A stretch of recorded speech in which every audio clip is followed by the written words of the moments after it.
Hello everybody, in this video I will show you how to change the size of letters on your keyboard on iPhone. Don't forget to like and subscribe.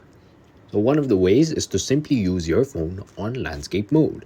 To do this, open the control center by swiping down from the top right of your phone. Make sure the lock icon is off, meaning it is unlocked, and simply rotate your phone. This will make your keyboard naturally larger. Another way is to change it in settings with text size and bold text. Go to your iPhone settings and click on display and brightness. Once here, you can either turn on bold text, which makes all letters on your phone naturally larger, or select text size and adjust the size of letters from here.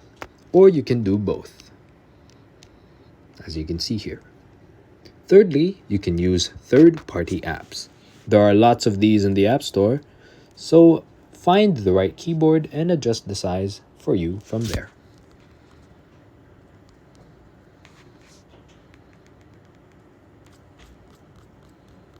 So that's all for now, and I hope this video helped you.